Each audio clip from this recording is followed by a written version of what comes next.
নমস্কাৰ আপোনালোক সকলোকে পুনৰবাৰ টিকে মাইণ্ডৰ অন্য এটা ৰাতিপুৱাৰ ধামাকাদাৰ খবৰলৈ স্বাগতম জনাইছো। অন্য দিনাৰ দৰে আজিও আপোনালোকৰ কাৰণে দিনটোৰ কেবাটাও গুৰুত্বপূৰ্ণ খবৰ লৈ আহিছো। তো ভিডিওটো প্ৰথমৰ পৰা শেষলৈকে চাই থাকিব আৰু যদি ভিডিওটো চাই ভাল লাগে তেন্তে প্লিজ লাইক এটা কৰিবলৈ কিন্তু একেবাৰে নাপাহৰিব। তো বেছি দীঘলীয়া নকৰো ভিডিওটো আগবাঢ়িছো আজিৰ প্ৰথমটো খবৰ ফালে। তো নিৰ্বাচনৰ বতৰ চলি আছে, নিৰ্বাচনৰ প্ৰচাৰ চলাই আছে। তো সেই সময়তে যোৱাকালি বিৰাটে এটা সাংঘাতিক ৰকমে ভিডিও ফোন ৰেকৰ্ডিং ভাইৰেল হৈছে,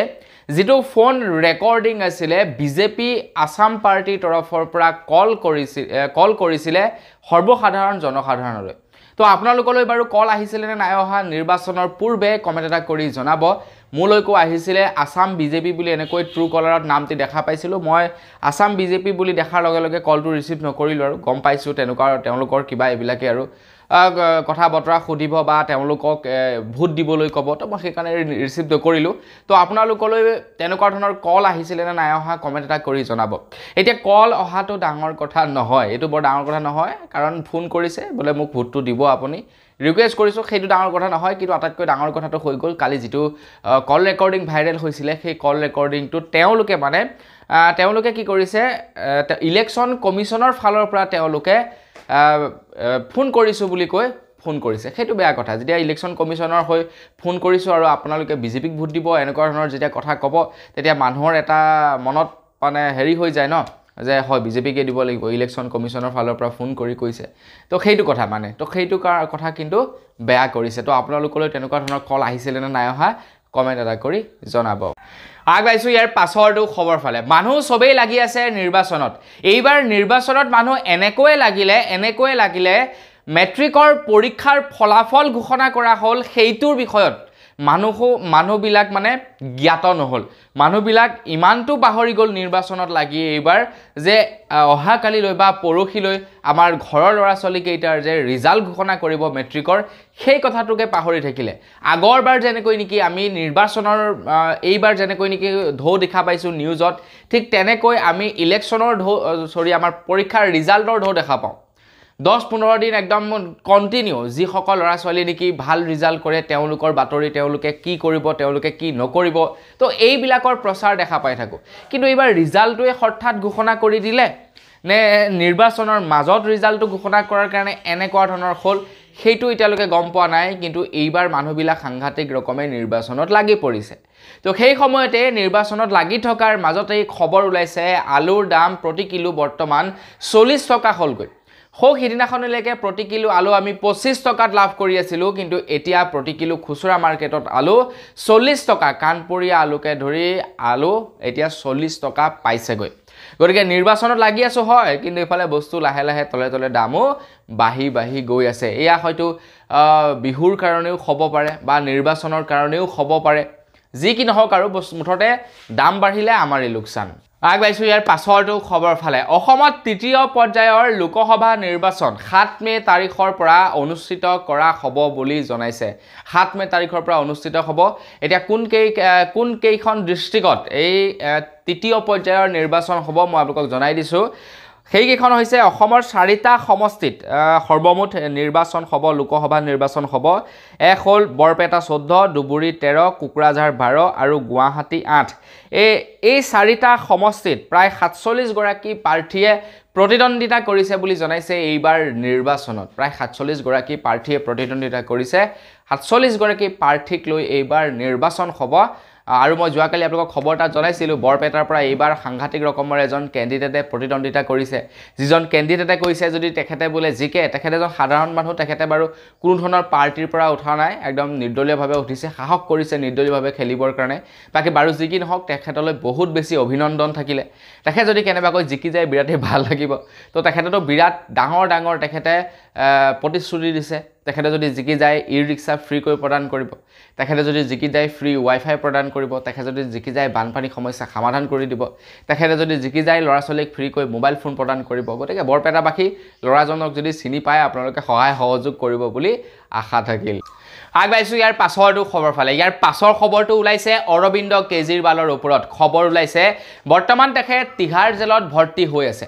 তেখেত হৈছে এজন চুগাৰ পেচেণ্ট। তো সুগাৰ পেচেণ্ট হোৱাৰ পাছতো তেখেতক ইনচুলিন ল'বলৈ দিয়া হোৱা নাছিলে তো এই সন্দৰ্ভতো আপোনালোকে নিশ্চয় জানে এতিয়া চিকিৎসকে তেখেতৰ চিকিৎসাৰ পৰামৰ্শ আগবঢ়াইছে অৰবিন্দ কেজৰিৱালক কিন্তু ইডি আৰু তাৰ লগে লগে জেল কৰ্তৃপক্ষই ইয়াৰ বিৰোধিতা কৰিছে তেখেতক চিকিৎসা কৰোৱাত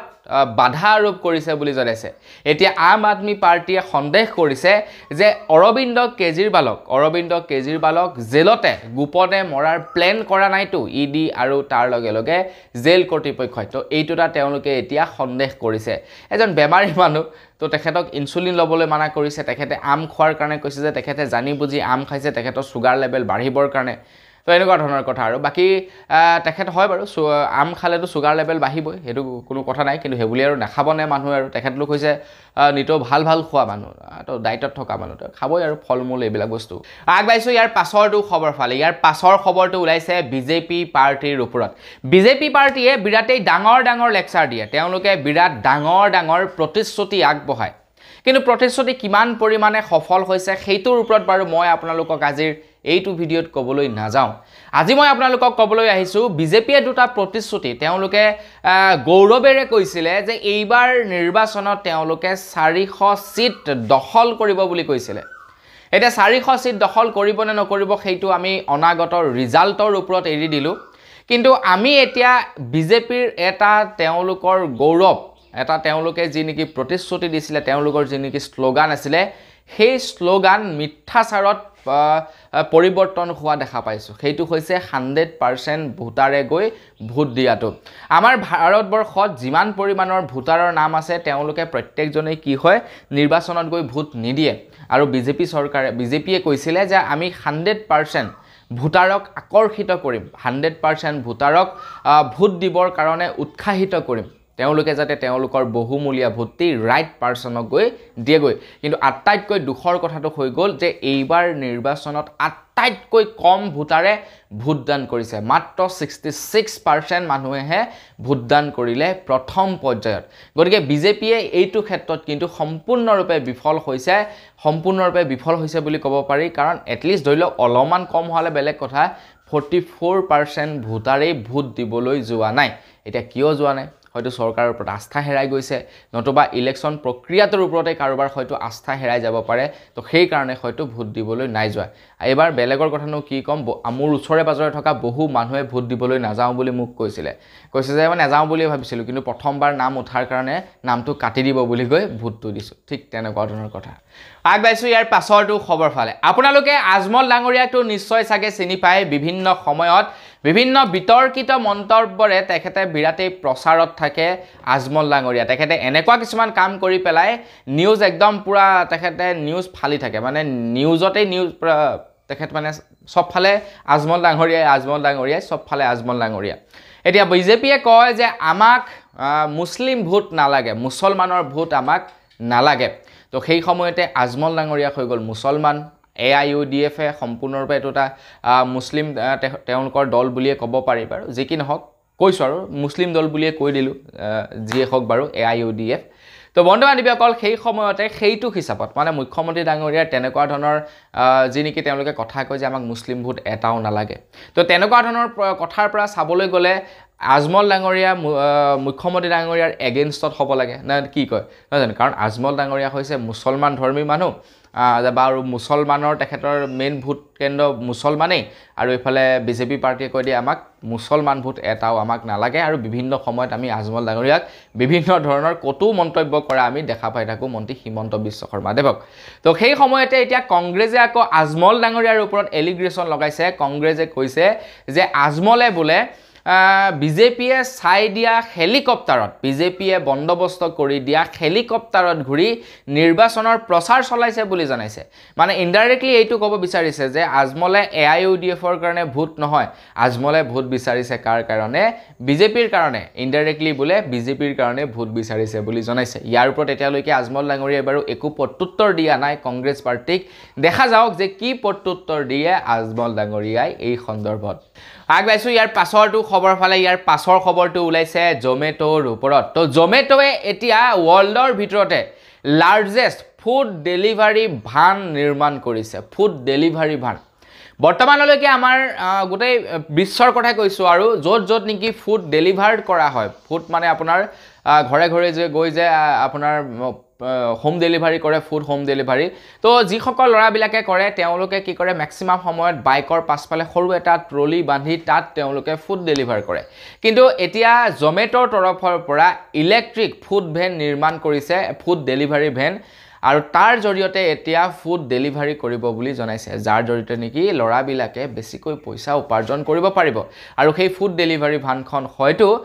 জমেট'ৰ তৰফৰ পৰাই প্ৰদান কৰা হ'ব ল'ৰাবিলাকক। তো আপোনালোকে যদি কৰিব বিচাৰে ফুড ডেলিভাৰী কাম, ভাল কাম। কিন্তু মোৰ লগৰ এটা আছে, ইয়াতে বাৰু নামটো সন্নিৱিষ্ট নকৰোঁ, ক'ৰ হয় সেইটো নকৰোঁ, সি এটা প্ৰাইভেট ছেক্টৰত কাম কৰে, ভাল দৰমহাও পায়, মোটামুটি 14,000 পৰা 20,000 টকাৰ ভিতৰত সি দৰমহা পায় প্ৰত্যেক মাহে। সি কি কৰে, সন্ধিয়া আপোনাৰ 7 মান বজাৰ পৰা যেতিয়া নেকি তাৰ ডিউটি কমপ্লিট হৈ যায়, 7 মান বজাৰ পৰা কি কৰে, 3 ঘণ্টা 4 ঘণ্টাৰ কাৰণে ছুইগি, জমেট' এইবিলাকত কি কৰে, ফুড ডেলিভাৰ কৰে। আমাৰ অসমৰ কথাই কৈছোঁ, ফুড ডেলিভাৰ কৰে। আৰু সি প্ৰত্যেক দিনাই 700-800 টকা আৰামছে হাজিৰা পেলাই দিয়ে। মানে তাৰ যিটো নেকি চেলেৰি ভাগে থাকি যায়, বাকী 700-800 ডেইলি যে পায় সেইটো হাত খৰচা,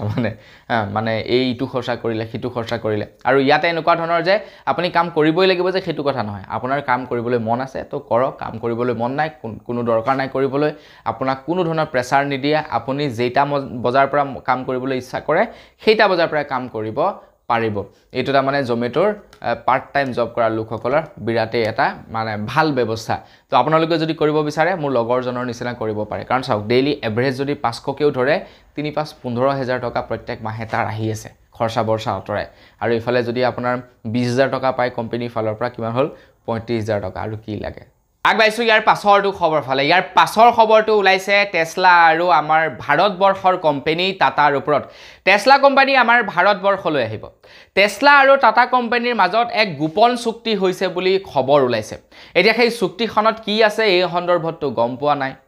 টেছলা কোম্পানী আমাৰ ভাৰতলৈ আহিব আৰু আনফালে টাটা কোম্পানীয়ে আমাৰ অসম আৰু বিভিন্ন জেগাত তেওঁলোকে এতিয়া বেটেৰী নিৰ্মাণ কৰা মেনুফেকচাৰিং প্লেণ্ট বহাইছে। আমাৰ অসমত মাইক্ৰ'চিপ কণ্ডাক্ট বনোৱা তেওঁলোকে মেনুফেকচাৰিং প্লেণ্ট বহাইছে। এতিয়া ইলেক্ট্ৰিক ভেহিকেল বনাবৰ কাৰণে চাওক, আপোনালোকক সেয়া বেটেৰী দৰকাৰ হয়, আৰু ইলেক্ট্ৰিক ভেহিকেল বা যিকোনো ধৰণৰ ইলেক্ট্ৰনিক সামগ্ৰীবিলাকত মাইক্ৰ'চিপৰ প্ৰয়োজন হয়। গতিকে টাটা আৰু মাজত, টেছলা কোম্পানীৰ মাজত হয়তো এইটো এটা বিশেষ তেওঁলোকৰ চুক্তি হ'ব পাৰে, কাৰণ তেওঁলোক আহি আছে।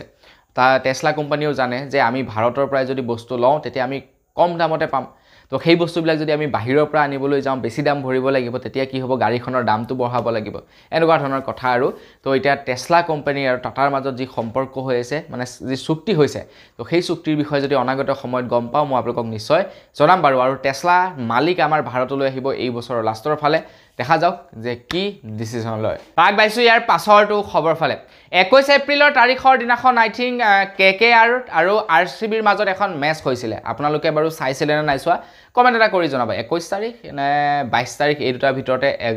আছিলে খেলখন। মই একজেক্টলি ডেটটো পাহৰিলোঁ বাৰু। খেলখন আছিলে কলকাতা নাইট ৰাইডাৰ্ছ আৰু তাৰ লগে লগে খেলখন আছিলে ৰয়েল চেলেঞ্জাৰ বেংগলোৰৰ মাজত আছিলে খেলখন। তো এই খেলখনক লৈ বৰ্তমান সময়ত বিৰাটেই চৰ্চা হৈ আছে। এটা সামান্য নহয়, এটা সাংঘাতিক ৰকমৰ টপিকৰ ওপৰত বৰ্তমান সময়ত চৰ্চা হৈ আছে। এটা সামান্য ভুলেই নে ৰাইটেই সেইটোৰ বিষয়ে নাজানো। যদি ভুল হয় তেন্তে RCB হৰাৰ একমাত্ৰ কাৰণ সেইটো এটা হ'ব পাৰে। ঘটনাটো হ'ল এনেকুৱা ধৰণৰ, এজন বলাৰে বল কৰিলে, যিটো বল নেকি ন' বল হ'ব লাগে। সেই একে ধৰণৰ বলেই বিৰাট কোহলিৰ লগত সেই বলাৰজনে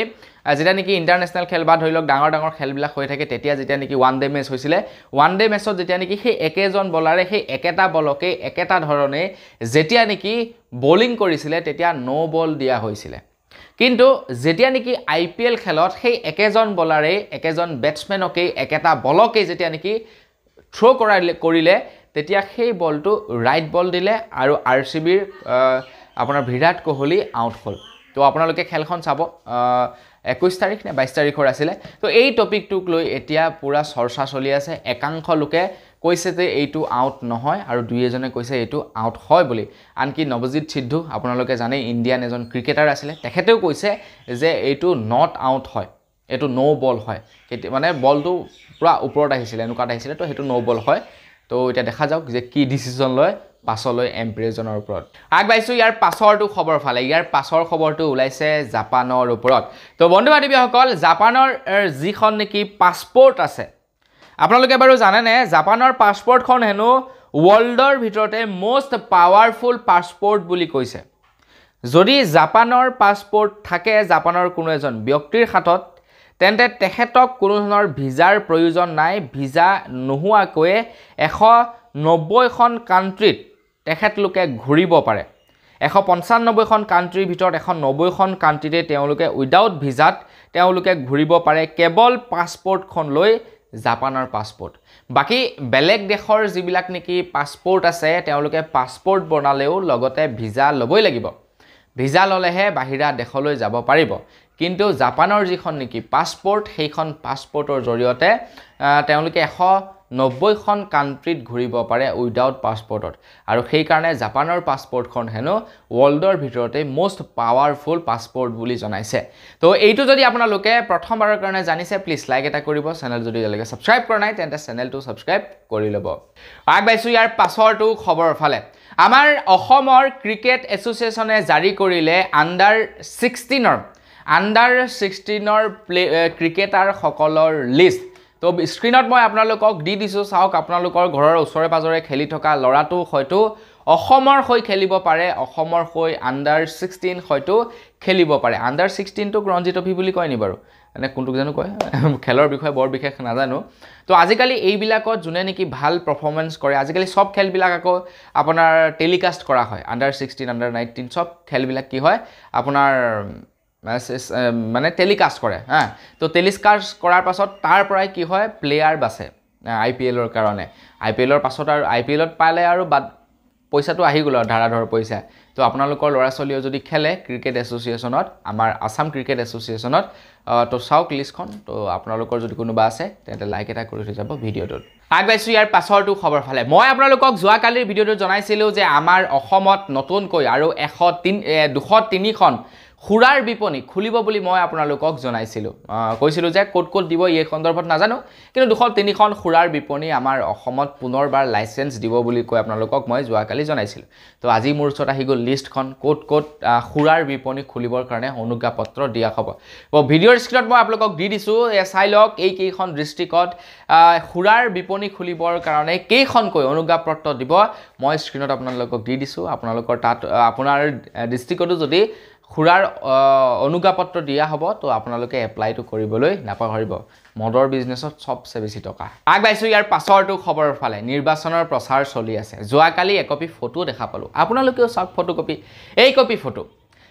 ফটো যোৱাকালি বিৰাটেই চৰ্চিত হৈ আছে চৰ্চা হ'ব লগা বৰ বিশেষ একো নাই বাৰু ইয়াতে আপোনালোকে সহজভাৱে যদি চাই তেন্তে একো দেখা নাপাব এইটো দেখা পাব যে এজন কোনোবা নেতা যিজন নেতাই নেকি সৰ্বসাধাৰণ মানুহৰ মাজত গৈ তেখেতে এসাজ ভাত খাইছে কিন্তু ফটোকপিক যদি আপোনালোকে ডিপলি দেখা পায় তেন্তে গম পাব যে সেই নেতাজনে ভাত খাইছে হয় কিন্তু তেখেতে ভাত খাইছে কি কৰিছে ওচৰত ল'ৰা ছোৱালীক ৰাখি ল'ৰা ছোৱালীৰ মাজত গৈ ভাত খোৱা নাই ল'ৰা ছোৱালীয়ে যি খাই আছে সেয়া খোৱা নাই ল'ৰা ছোৱালীক কাষত ৰাখি তেখেতে ঘৰৰ পৰা বা ৰেষ্টুৰেণ্টৰ পৰা নিয়া দামী দামী খানা ল'ৰা ছোৱালীৰ মাজত ৰখি লৈ খাইছে আনকি ল'ৰা ছোৱালী কেইটাক তাৰ পৰা অলপ খাবলৈকো দিয়া নাই আৰু এই ফটোকপি যোৱাকালি বিৰাটেই ভাইৰেল হৈ আছে আৰু পলিটিচিয়ান সকলে এনেকুৱা ধৰণৰ কামবিলাকেই কৰে নিৰ্বাচনৰ পূৰ্বে সহজ ভাষাত যদি আমি দেখা পাওঁ তেন্তে লাগে যে বা বিৰাট ভাল এজন মানুহ দেখোন সৰু সৰু দুখীয়া ল'ৰা ছোৱালীবিলাকৰ লগত বহি খাইছে আমাৰ কাৰণে বিৰাট কাম কৰিব কিন্তু ডিপলি যদি চাবলৈ যাওঁ তাৰ উলুটাত বস্তুটোহে দেখা পাওঁ আগবাইছো ইয়াৰ পাছৰটো খবৰ ফালে ইয়াৰ পাছৰ খবৰটো ওলাইছে কলকাতাৰ পৰা কলকাতাৰ বাবে এটা বিৰাটেই বেয়া খবৰ ওলাইছে কলকাতাত প্ৰায় 28,000 লোকে একেলগতে চাকৰি হেৰুৱালে বুলি জনাইছে শিক্ষক নিযুক্তিৰ কেলেংকাৰীৰ এতিয়া ফাদিল হৈছে যাৰ বাবে নেকি যিটো সময়ত সেই কেলেংকাৰীবিলাক হৈছিলে সেই বাৰত প্ৰায় 28,000 লোকে পোৱা চাকৰি বাতিল কৰিছে বুলি জনাইছে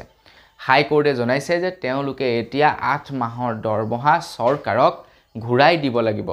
মানে আপোনাৰ পইচা পাতি ঘুষ দি চাকৰি লৈছিলে আৰু একেলগতে 28,000 চাকৰিয়ালক চাকৰিৰ পৰা বহিষ্কাৰ কৰি 8 মাহৰ দৰমহা ঘূৰাই দিবৰ কাৰণে নিৰ্দেশ দিছে আগবাইছো ইয়াৰ পাছৰটো খবৰ ফালে ইয়াৰ পাছৰ খবৰটো ওলাইছে চীনৰ পৰা চীনত প্ৰকৃতিয়ে বৰ বেয়া ৰূপ ধাৰণ কৰিছে বুলি জনাইছে বতাহ বৰষুণ একেলগতে আহিছে যাৰ ফলত বৰ্তমানলৈকে 11 জন লোকৰ মৃত্যু হৈছে বুলি খবৰ ওলাইছে মই ভিডিঅ' বনাই থকাৰ লৈকে 11 জন লোকৰ মৃত্যু হৈছে চীনত আৰু তাৰ লগে লগে ডুবাইটো কিন্তু ঠিক একেই অৱস্থা ডুবাইটো বৰ সাংঘাতিক ৰকমে বতাহ বৰষুণ আহিছে আপোনালোকে ডুবাইৰ এতিয়া ভিডিঅ'বিলাক ইউটিউবত চাব গাড়ীবিলাক কেনেকৈ যে উৰিছে নহয় প্লাষ্টিকৰ কিবা কাগজৰ টুকুৰা উৰাৰ নিচিনা গাড়ীবিলাক উৰি গৈছে মানে ভাবক কেনেকুৱা নেক্সট লেভেলত বৰষুণ আহিছে কিমান নেক্সট লেভেলত বতাহ আহিছে গাড়ী উৰাই লৈ গৈছে বৰ বেয়া পৰিস্থিতি হৈছে ডুবাই আৰু তাৰ লগে লগে এতিয়া চীনত ডুবাই বাৰু সেইটো নিজে কৰিলে সিহঁতে প্ৰাকৃতিক বৰষুণ আনিবলৈ চাইছিলে প্ৰাকৃতিক বৰষুণে উল্টা তেওঁলোকৰ প্ৰাকৃতিক কৰি পেলালে কিন্তু চাইনাত সেইটো প্ৰাকৃতিক বৰষুণেই চাইনাত প্ৰাকৃতিক বৰষুণে ডুবাইছে আৰু ডুবাইক কৃত্ৰিম বৰষুণে ডুবাইছে আগবাইছো ইয়াৰ পাছৰটো খবৰ ফালে কাখন বলবৎ হৈ গ'ল মন্ত্ৰী হিমন্ত বিশ্ব শৰ্মাদেৱে ঘোষণা কৰিছিলে তেখেতে মানে একদম গৌৰৱেৰে কৈছিলে তেখেতে অহংকাৰ কৰি কৈছিলে যে কাখন বলবৎ হোৱাৰ পাছত এজনো যদি বাংলাদেশীয়ে আমাৰ অসমত ভৰি দিয়ে বা অসমত যদি এজনো বাংলাদেশীয়ে স্থান পায় তেতিয়া আপোনালোকে হিমন্ত বিশ্ব শৰ্মাদেৱক দুখিব বা হিমন্ত বিশ্বক কৰিব এজনো বাংলাদেশীয়ে ইয়াতে স্থান নাপায় বুলি জনাইছিলে কাখন হোৱাৰ পাছত এতিয়া বিজেপিখনেতো ভালেই পাব আৰু নহয় জানো বিজেপিক যিসকলে ছাপোৰ্ট কৰে তেওঁলোকেতো ভালেই পাব কিয় ভাল পাব কাৰণ চাওক বিজেপিয়ে ভালেই কৰক বেয়া কৰক তেওঁলোকে ভালেই পাব কিন্তু বিৰোধী পাৰ্টি যিসকলে নি বিজেপিক বেয়া পায় বা যিসকলে নেকি ধৰি লওক বুজি পায় পলিটিক্সৰ কথাবিলাক তেওঁলোকেতো এইবিলাক ভাল পোৱা নাছিলে এতিয়া বন্ধু বান্ধৱীসকল খবৰ ওলাইছে কাখনটো বলবৎ হৈ গ'লেই এতিয়া কাখন বলবৎ হোৱাৰ পাছত খবৰ ওলাইছে যে অৰুণাচলত কিছু শৰণাৰ্থী আছিলে আৰু সেই শৰণাৰ্থীসকল হৈ গ'ল হাজং আৰু চাকমাক নামেৰে কিছু শৰণাৰ্থী আছিলে অৰুণাচল প্ৰদেশত এতিয়া অৰুণাচলৰ মুখ্যমন্ত্ৰীয়ে ডাইৰেক্টলি কেন্দ্ৰক কৈ দিছে যে আমি তেওঁলোকক নাৰাখোঁ আমাৰ অৰুণাচলত সেই শৰণাৰ্থীসকলক নাৰাখোঁ বুলি জনাইছে অৰুণাচলে এতিয়া অমিত শ্বাহ ডাঙৰীয়াই নিৰ্দেশনা দিছে যে সেই শৰণাৰ্থীসকলক আমাৰ অসমত সংস্থাপন দিব অৰুণাচল অসম সেয়া লাগি আছে গাত তো আমাৰ অসমত সেই শৰণাৰ্থীসকলক সংস্থাপন দিব বুলি জনাইছে আৰু তেওঁলোকেও জানে যে যেতিয়াই নেকি সেই শৰণাৰ্থীসকল অসমলৈ আনিব তেতিয়া আমাৰ অসমত কেনেকুৱা ধৰণৰ প্ৰতিক্ৰিয়া হ'ব কাৰণ আমাৰ অসমত দল সংগঠনবিলাক বিৰাট ষ্ট্ৰিক্ট তেওঁলোকে ওলাই আহে লগালগ এনেকুৱা ধৰণৰ খবৰবিলাক পোৱাৰ লগে লগে তো অমিত শ্বাহ ডাঙৰীয়াই কৈছে যে সেই প্ৰতিক্ৰিয়াক ৰোধ কৰিবৰ কাৰণে এক প্ৰকাৰৰ পেকেজো ঘোষণা কৰিব বুলি জনাইছে এতিয়া হয়তো মানুহক লোভ লগাবৰ কাৰণে কিবা আঁচনি ঘোষণা কৰি দিব নতুবা তেওঁলোকক শৰণাৰ্থীসকলক ইয়াতে শৰণ দিয়াৰ সময়ত হয়তো চাগে বিৰাট টাইট সিকিউৰিটি কৰি দিব আমাৰ অসমত এতিয়া কি হয় নাজানো এইটোটা আমাৰ অসমৰ বাতৰি কাকতত প্ৰকাশ পাইছে এতিয়া মন্ত্ৰী হিমন্ত বিশ্ব শৰ্মাই কি কয় এই সন্দৰ্ভত এতিয়ালৈকে মানুহবিলাকে এই সন্দৰ্ভত একো গম পোৱা নাই কাৰণ নিৰ্বাচনৰ বতৰ চলি আছেতো তো গম পাব তাৰ পাছত কি অৱস্থা হয় আমাৰ আগবাইছো ইয়াৰ পাছৰটো খবৰ ফালে ইয়াৰ পাছৰ খবৰটো ওলাইছে আমাৰ অসমৰ হাৰ্টথ্ৰব জুবিন দাৰ ওপৰত জুবিন দাই আই থিংক পৰহি দিনাখন আপোনাৰ মাজুলীত তেখেতে শ্ব' কৰিবলৈ গৈছিলে প্ৰগ্ৰেম কৰিবলৈ গৈছিলে মাজুলীত প্ৰগ্ৰেম কৰাৰ পাছত তেখেতে যিসকল নেকি সত্তাধিকাৰ আছে তেখেতলোকলৈ বুলি তেখেতে কৈছিলে যে সকলোৱে কি কয় মানুহক প্ৰভু ঈশ্বৰ বুলি মাতে তো তেখেতে কৈছে যে এই প্ৰভু ঈশ্বৰ শব্দটো তেখেতে খুব বেয়া পায় কাৰণ আমি ভগৱান নহয় গতিকে আমাক প্ৰভু ঈশ্বৰ বুলি এই মতা শব্দটো বহুত বেয়া পায় বুলি তেখেতে জনাইছে এতিয়া এইটোকে লৈ সকলোৱে বিতৰ্ক আৰম্ভ কৰি দিলে কিয় এনেকৈ ক'ব সত্তাধিকাৰসকলক কিয় এনেকৈ ক'ব এতিয়া দেখা যাওক যে জুবিন দাই এই সন্দৰ্ভত কেনেকুৱা ধৰণৰ ষ্টেপ লয় বাৰু নহয় জানো জুবিন দাও বিৰাট টেঙৰ মানুহ জানো তেখেতে আৰামছে ফেচবুকত পোষ্ট এটা লিখি দিব যে মোৰ দ্বাৰা এইটো ভুল হ'ল গতিকে মোক ক্ষমা কৰি দিয়ক প্ৰত্যেকবাৰ তেখেতে হেৰিয়ৰ সময়ত মানে ফাংচনৰ সময়ত কিবা নহয় কিবা এটা বিতৰ্কৰ মাজত মুঠতে সোমায়ে আৰু যেনেকৈ নহওক যি প্ৰকাৰে নহওক আগবাইছো একেবাৰে শেষৰটো খবৰ ফালে একেবাৰে শেষৰ খবৰটো ওলাইছে ডিব্ৰুগড় লোকসভা সমষ্টিৰ পৰা খবৰ ওলাইছে যে ডিব্ৰুগড় লোকসভা সমষ্টিৰ য'ত নেকি ইভিএম মেচিন বোলে ৰাখিছে সেই ইভিএম মেচিন ৰখা ষ্টক ৰুমৰ চিচিটিভি ফুটেজ কিছু সময় ধৰি বিকল হৈ আছে কিন্তু তাৰ পাছতো বোলে এতিয়ালৈকে চিচিটিভিৰ ঠিক কৰা নাই বুলি অভিযোগ দাখিল কৰিছে আৰু এই অভিযোগ দিছে আম আদমি পাৰ্টিৰ ডিব্ৰুগড় লোকসভা সমষ্টিৰ প্ৰাৰ্থী মনোজ ধনুৱাৰে তেখেতে কৈছে বহু সময় হৈ গ'ল CCTV বিকল হৈ আছে CCTVৰ মনিটৰ বিকল হৈ আছে কিন্তু এতিয়ালৈকে সেই ষ্টক ৰুমৰ CCTV ঠিক কৰা হোৱা নাই তো কি কাৰণে ইয়াৰ ৰহস্য কি তেখেতে বিচাৰিছে এইবিলাক আৰু কি ক'ব নিৰ্বাচন আমাৰ অসমত একো এটা কাম একদম সাফাকে হোৱা দেখা নাই তো বন্ধু বান্ধৱীসকল বস আজিৰ ভিডিঅ' জনাবলগীয়া খবৰ ইমান কেইটাই আছিলে খবৰ কেইটা জানি কেনেকুৱা লাগিলে কমেণ্ট কৰি জনাব যদি ভাল লাগিলে লাইক এটা কৰিবলৈ নাপাহৰিব চেনেল যদি ছাবস্ক্ৰাইব কৰা নাই ছাবস্ক্ৰাইবটো কৰি ল'ব পুনৰ এটা ভিডিঅ' লগ পোৱাৰ খাতিৰত বিদায় মাগিছোঁ ধন্যবাদ জয় অসম